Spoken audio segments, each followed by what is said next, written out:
Selamat sore, Bung Firdaus Ilyas. Selamat sore, Bung Meldi Rendra. Kita bahas ketika Pak Betul. Jokowi jadi wali kota Solo dan kemudian dia bergeser menjadi gubernur DKI. Nah, ini menarik ya, karena waktu itu terjadi gairah orang terhadap figur Pak Jokowi itu kuat sekali ya. Dia attracting Betul, banget. betul. Ya, ini yang saat ini itu belum terlihat nih, Bung Firdaus. Apa yang menjadi pembeda di dalam sepak terjang seorang Jokowi gitu ya, dari mulai pengusaha mebel, kemudian tertarik pada terjun politik, kemudian menjadi wali kota Solo, dan belum selesai pada paruh kedua karena Pak Jokowi itu 2 kali terpilih untuk wali kota Solo, 2 tahun kalau tidak salah di paruh keduanya, kemudian melompat menjadi gubernur DKI Jakarta. Dan kalau kita ikut Bung Meldi, pada waktu itu Jokowi merupakan salah satu media darling kalau tidak salah. Jadi Ya, begitu banyak sekali pemberitaan buat Pak Jokowi, hiruk pikuknya, pekerjaannya, aktivitasnya, inovasinya atau gaya kepemimpinannya, dan itu menjadi kesukaan media. Dan dari kesukaan media inilah muncul tingkat artinya kalau dibicara dari survei-survei atau bicara dari dari jejak pendapat, akhirnya Pak Jokowi diboyong ke Jakarta sebagai salah satu alternatif di dalam pemilihan gubernur DKI Jakarta. Dan kalau kita ingat juga, kenapa orang begitu menyukai Jokowi waktu itu? Banyak yang menyukai Jokowi karena Pak Jokowi menawarkan pendekatan-pendekatan yang berbeda, pendekatan atau gaya kepemimpinan, komunikasi kepemimpinan yang berbeda dibandingkan para calon-calon pemimpin, terutama kepala daerah yang ada pada waktu itu. Gitu.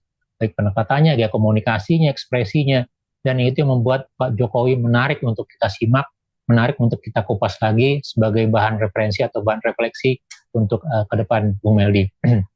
iya, Pak Jokowi berhasil mem, membuat masyarakat terpuaskan dengan penampilan dia yang sama dengan kebanyakan orang, Bung Firdaus, dan juga cara berbicaranya sama dengan kebanyakan orang di masyarakat kita.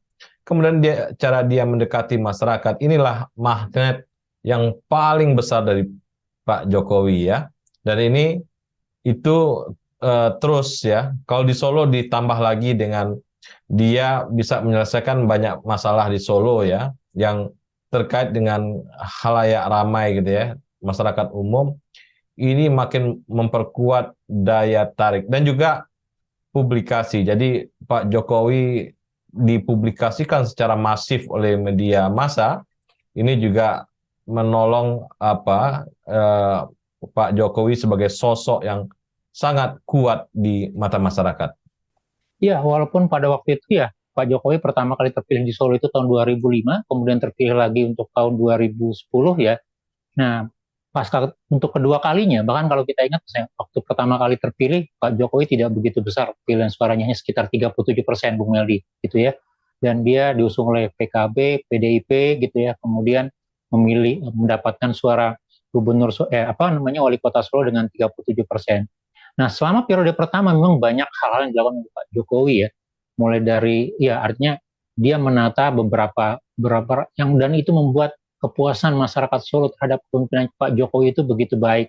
Sehingga ketika dia maju lagi untuk periode kedua 2010 gitu ya, Pak Jokowi mendapatkan artinya kemenangan yang begitu-begitu mayoritas, ya, hampir 90% lebih suara untuk pemilihan wali kota Solo itu masuk kepada Pak Jokowi gitu. Dan kalau kita lihat gitu ya, dari sepak terjang dilakukan oleh Pak Jokowi di kota Solo ya, mulai dari membenahi sistem di Solo, terutama transportasinya, kemudian membangun lagi kultur yang sempat hilang gitu ya, batik Solo, kemudian transportasi massal di daerah Solo gitu. Dan itu menjadi salah satu hal yang dianggap sebagai sebuah terobosan begitu. Nah, begitu juga dengan pendekatannya dalam menyelesaikan persoalan-persoalan publik, Bung Meldi. Dengan aksi belusukannya, dengan dialog meja makan Pak Jokowi, gitu ya, dengan gaya ekspresinya yang sama. Jadi, kalau kalau Bung Meldi katakan Pak Jokowi ini mewakili ekspresi masyarakat Indonesia secara umum, itulah mukanya Pak Jokowi. Jadi, kalau dikatakan dia tanda kutip deso, gitu ya, mewakili keprihatinan, kemudian dengan gaya bahasanya yang pelan, kemudian agak lambat, begitu ya. Dan itu menurut saya menjadi salah satu keunggulan Pak Jokowi gitu. Sehingga ini yang dianggap sebagai sebuah prestasi, sebuah capaian, dan kemudian gitu ya menjadi ketertarikan di banyak pihak, terutama media. Dan kalau kita bayangkan media pada tahun 2010 atau ya di awal 2000-an lah, jadi 2005 ke atas begitu ya, tidak semasif sekarang. Media sosial masih sangat terbatas. Facebook sudah ada, tapi tidak tidak sehebat sekarang dampak Facebook gitu ya. Twitter belum begitu banyak gitu. Kemudian juga yang lain. Jadi banyak yang mengangkat gitu ya sepak terjang Pak Joko ini, terutama media-media mainstream gitu. Jadi media-media ya media-media cetak, media-media elektronik, televisi gitu. Dan itu yang menjadi pembeda sehingga Pak Jokowi memiliki selling point gitu ya. Sehingga pada tahun 2011 gitu ya, terutama ketika masa jabatan Gubernur DKI 2012 akan habis gitu ya, Pak Jokowi ditarik ke Jakarta dan PDIP gitu ya melihat potensi, walaupun sekali lagi tidak hanya PDIP sendiri ya, banyak pihak yang mendorong ya untuk kontestasi di Jakarta ini dibutuhkan pendekatan yang berbeda. Karena pada waktu itu Pak Oke ya, untuk masa yang pertama, Fauzi Bowo mewakili begitu apa ya, birokrat gaya teknokratis yang sangat tulen, dan Jokowi bisa menjadi alternatif untuk pilihan berikutnya. Dan saya pikir ini yang menjadi titik tolak Pak Jokowi begitu bersinar, kemudian mulai melangkahkan kakinya menuju pentas politik nasional, Bung Meldi. Ini yang disebut dengan diferensiasi politik, Bung Firdaus, yang sebelumnya orang tidak melakukan itu, ya. Jadi ada figur yang kosong di selang tertentu, dan figur kosong itu diisi oleh Pak Jokowi dengan diferensiasi yang berbeda, kontrasnya itu berbeda sekali gitu ya.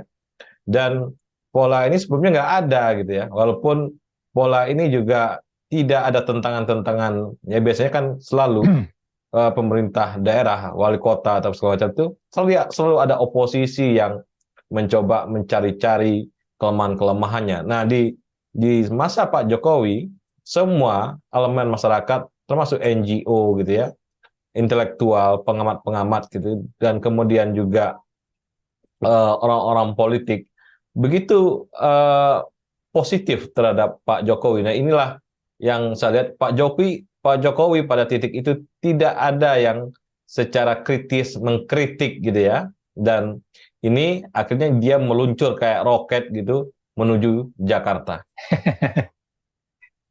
Ya, kalau kita lihat memang betul lah. Jadi dari sisi pemberitaan tidak banyak mengkritik Jokowi, banyak pemberitaan itu lebih mengangkat sisi positifnya begitu. Bahkan kalau kita lihat ya, kita baca berikutnya setelah pemberitaan luar negeri juga mengangkat bahwa pendekatan Jokowi ini adalah demokrasi jalanan tanda kutip. Jadi di mana gaya itu dibangun dialog keterbutuhan, kemudian persoalan-persoalan masyarakat itu dibangun dengan kunjungan kerja, ketemu di lapangan. Kemudian bahkan kalau kita ingat ya, Pak Jokowi dia hobi masuk pasar, keluar pasar, masuk gorong-gorong dan segala macam gitu.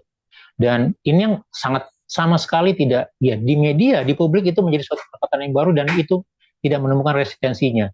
Dan resistensi baru muncul ketika Pak Jokowi secara resmi maju menjadi calon gubernur DKI Jakarta, dan kebetulan pada waktu itu Pak Jokowi mengambil suatu antitesa yang sangat berbeda sekali begitu ya.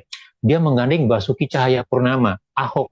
Jadi pasangan Jokowi dari Solo 2012 kemudian berpasangan dengan Pak Ahok, Pak Basuki Cahayapurnama gitu ya. Di mana Pak Ahok mewakili kalangan minoritas, Bung Meldi.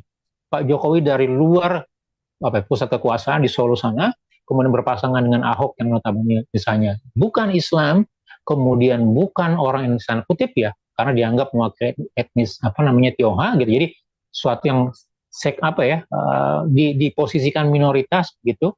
Dan pertempurannya sebenarnya baru muncul di sini, Bung Meli. Jadi ketika dia muncul gitu ya, pertama saya yang di Jakarta merasakan perdebatan, orang melihat apakah minoritas kemudian dengan Pak Jokowi yang terbata-bata menghadapi pasangan Nahrawi dan Volke, begitu. Satu mantan jenderal, satu lagi mantan birokrat orang pintar sekolah di Jerman pula, begitu. Apakah dia akan memungkinkan gitu ya untuk mengambil hati orang Jakarta, walaupun dengan dengan segala persoalannya, gitu. Dan pada akhirnya kalau kita lihat gitu ya, dengan walaupun melewati dua putaran, begitu ya, pada akhirnya Pak Jokowi akhirnya melenggang menjadi pilihan warga Jakarta untuk memimpin menjadi gubernur DKI Jakarta periode 2012-2017 begitu. Dan di sini kita lihat sebenarnya ketika masuk di DKI Jakarta kita menemukan banyak sekali hal-hal yang saya menjadi inspirasi ya, hal-hal yang banyak dicontoh pemerintah daerah dalam kerja-kerjanya, baik dalam mendesain perencanaan pembangunan mendesain rencana kampanye sampai mendesain program-program kerja, Bung Meli. Jadi itu yang ya artinya dengan gaya yang berbeda, pendekatan berbeda, kemudian juga muncul program-program atau rencana kerja yang berbeda, Bung Meli. Itulah yang saya katakan sekali lagi, diferensiasi politik. Ketika dia maju, dia mempunyai sebuah latar belakang atau sebuah latar Solo yang kuat, yaitu ya pengalaman dia yang di Solo yang kuat, dikontraskan dengan seorang voke, seorang birokrat karir gitu ya. Ini kontras yang sehingga ada kontras itu masyarakat DKI suka.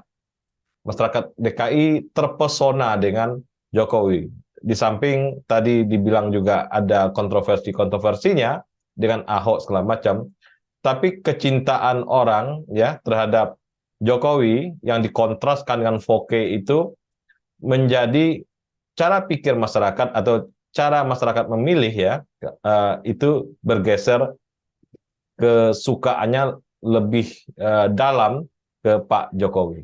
Betul. Jadi memang kalau kita lihat dengan gaya yang beberapa periode sebelumnya yang agak monoton, agak aristokrat ya. Jadi kalau kita lihat birokrasi itu terkesan angker, birokrasi itu terkesan agak jauh dari publik. Nah, kemudian ketika muncul Pak Jokowi, maka sosok birokrasi yang lebih ramah, yang lebih keseharian itu muncul, Bung Eli. Dan saya pikir ini juga bisa kita lihat dari program-program kerjanya. Jadi ketika kampanye ataupun juga kemudian terpilih menjadi Gubernur DKI Jakarta, Pak Jokowi itu mewujudkan beberapa kampanye populisnya, mulai dari kartu Jakarta Pintar, kemudian kartu Jakarta Sehat, gitu ya, kemudian program-program pendekatan transportasi, gitu ya, bahkan yang kalau kita lihat dalam periode yang singkat ya, jadi 2 tahun ya, jadi dalam periode 2 tahun itu, gitu ya, Pak Jokowi banyak menelurkan beberapa ide, beberapa inovasi yang sebelumnya agak terbatas di DKI Jakarta, mulai transparansi, akuntabilitas, e-budgeting, e-planning gitu ya, kemudian sampai harga elektronik begitu, kemudian mekanisme lelang jabatan gitu ya. Bahkan kalau kita ingat di era awal Pak Jokowi dan Ahok itu mereka sebagai salah satu bentuk komitmen transparansinya, mereka menyampaikan kira-kira berapa pendapatan mereka, gaji pokoknya berapa, tunjangan operasional sebagai gubernur dan wakil gubernur berapa, kemudian mereka publish begitu. Tidak hanya itu gitu ya. Jadi rapat-rapat gubernuran itu juga dipublish dalam kanal YouTube. Ini pertama kali dan itu diikuti kemudian gitu ya. Termasuk juga misalnya mekanisme membangun akuntabilitas gitu. Dan saya pikir inilah yang membuat kerja-kerja Pak Jokowi itu semakin disukai, gayanya, pendekatannya disukai oleh mayoritas rakyat Indonesia, sehingga dalam setahun pertama, kemudian masuk tahun kedua, godaan untuk menaikkan strata Jokowi dari seorang gubernur kepada menjadi level yang lebih tinggi lagi itu semakin kuat, Bu Meldi. Karena apa? Karena yang kita lihat sama gitu ya, karena pada waktu itu kita dipimpin oleh era Pak SBY gitu ya, kemudian keinginan untuk mendapatkan figur yang lebih dekat, lebih keseharian itu semakin menguat begitu. Sehingga ya saya tidak tahu apakah ini disebut sebagai godaan politik, godaan jabatan, begitu ya, belum selesai menyelesaikan tugasnya di suatu posisi tertentu, tapi dianggap memungkinkan, maka dinaikkan ke level yang lebih tinggi, yaitu tantangan menjadi calon presiden Indonesia, Bung Meldi. Ya, di awal Pak Jokowi memang dia menyatakan tidak berniat menjadi presiden pada waktu itu, tapi karena desakan-desakan ya, kemudian juga prestasi-prestasi, bukan prestasi ya, dia membuat suasana baru di pemerintahan, inovasi-inovasi baru ya di birokrasi. Inilah yang menjadi poin-poin yang makin lama makin naik gitu ya, sebagai poin dia untuk menjadi pemimpin nasional.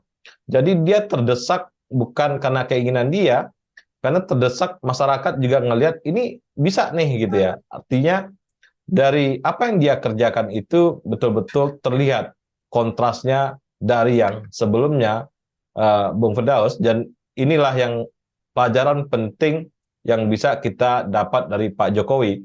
Bagaimana seorang pemimpin nasional, dia harus bikin sesuatu yang berbeda, yang unik dari pemimpin-pemimpin sebelumnya, maka dia akan dengan mudah disukai oleh masyarakat. Betul. Jadi kultur baru, gaya baru, pendekatan baru, komunikasi baru, begitu. Jadi saya pikir kalau kita mencoba memberikan semacam statement final untuk gaya kepemimpinan Pak Jokowi mulai dari Solo sampai di Jakarta misalnya, satu yang kita bisa simpulkan adalah Pak Jokowi menawarkan dan membangun kultur baru. Walaupun sekali lagi kalau kita bicara sistemnya, Pak Jokowi bukanlah teknokrat tulen gitu tanda kutip yang bisa mendesain secara baik, secara sistematis gitu ya. Dia lebih spontan, dia lebih apa ya? Lebih pendekatannya itu lebih kemasyarakatan gitu ya. Gitu, dan itu yang menjadi salah satu value atau andalan Pak Jokowi gitu. Jadi saya pikir kalau kita mau belajar dari situ, melihat bagaimana pendekatannya begitu. Jadi dengan kebutuhan publik, maka itu bisa menjadi selling point yang sangat tinggi, menjadi suatu pembeda sehingga publik, ya artinya kehausan, kerinduan akan pendekatan yang lebih dekat dengan publik gitu, itu menjadi daya tawar tersendiri, Bung Meldi. Gitu. Ya, Pak Jokowi bisa menjawab semangat zamannya pada waktu itu, Bung Firdaus.